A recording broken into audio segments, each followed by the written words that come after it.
Sen bir g'amgin o'tasan, onang texmi nechasi g'amga bitib ketadi.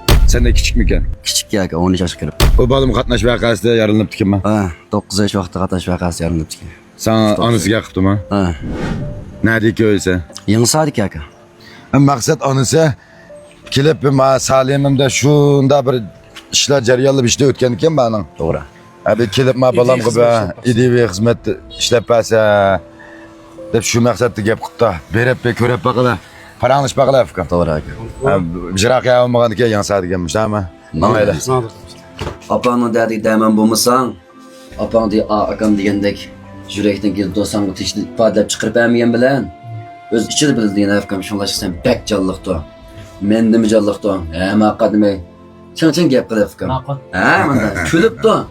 Ma kulga tabassum degan navag'o har qanday bir narsani ertalaydi degina boshqalarga bak yaxshi ta'sir berdi, kulibdi. Gap so'zga mayil bo'libdi. Aloqani yaxshi qilibdi, kichkindan boshlab.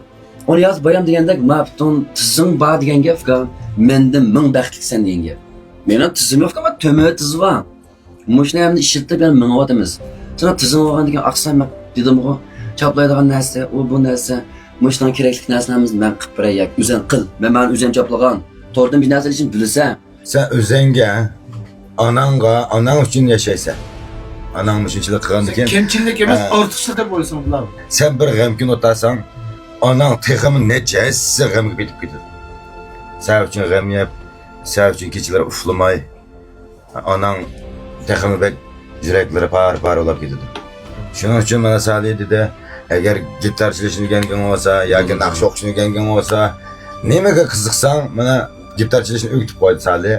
Maktabda bakalavrga vaqtida telefon qilsa, "Ya sen borsa, biz kelamiz. Birga uyab boramiz."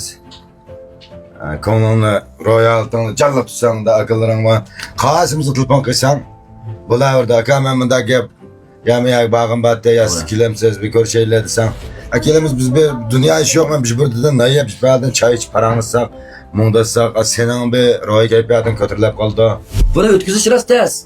Lekin shuni o'tkazibdi ama hatta xiyalanchimaydi. Mishaylikka seni mishda bir bisib turgan tava lek bilan qo'yib berdi oychi. Asl mondaken ishlagandan deysiz. Mening o'g'lim bilan tengkim. O'g'lim desam bo'ladi. To'g'ri. Va opsa Salihga gap qildi, ro'y kayfiyatda yaxshi emas. Sizga o'xshash bir vaqaga uchragan. Shu zamonda o'rtoqlik bo'lgan ekan bir paranglashib, ko'z qarashinglar, fikr almashtirib, bunda bir qilib baqsanglar bo'ladi deb bir ish qildim bizning Salih xat yozib ekan. Shu sababdan keldik. Buni deb qo'ymasak oxirida bizni mama radoshchin va qongal taqlab to'rt xalta bijmini ko'tarib, "Nada shu radosh barda Adambek eski bo'lib ketdi." Adamdan bir yaxshi ko'ngil tushunmay. Endi mushta bolalarimizdan birasi be. Masalan, Salih sabablik ma bolamizning besal bir o'ng'ishli ro'y kayfiyat ko'tarilib, yaxshi bo'lib qolib qolsa, bizdan bir ko'nglimiz xo'sh bo'ladi shundan deb so'ynimiz. Men o'xshaydi ekansan men 9 yosh vaqtga men 10 yosh vaqtimiz. Faqat taqdirimiz o'xshashga fikrimiz bu yerdan chiqib qolsa ajib emas. Deb shu maqsad. Ajoyib nojo'yalkin. Qaysara? Qattiq hurmatim qo'zg'aldi. Abay degan bir qiz gapga, uni devjimay. Onasining shu vaqada onasining puti yo'q ekan. O'xshash kerak. O'g'ilning shu, ammo lekin men ana rassada biz hurmatlisak bo'g'dak ona ekan. To'g'ri. Onang uchun bo'lsa-mu, ro'y kayfiyatini ko'tarib, yaxshiroq o'qisak, natija yaratsak, yoki bo'lmasa asta-asta cho'ng'ilib pul topsak, boshqalarga ta'sir ko'rsatsak, natijalarimiz bo'lsa-ku, hech qanday kamchilikimiz haqida ko'zga ko'rinmaydi. Natija bo'lgandikilar. To'g'ri. Har qanday bizda hamsa xizmatda bo'laysizligi deydi. Shu.